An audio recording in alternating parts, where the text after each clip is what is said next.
for the following counties only: Los Angeles, Orange, San Diego.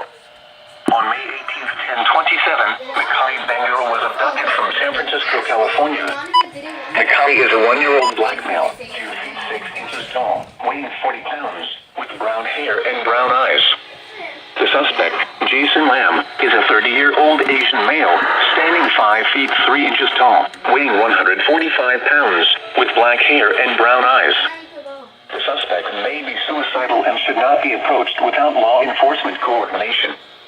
The suspect was last seen driving a 2010 Toyota Corolla.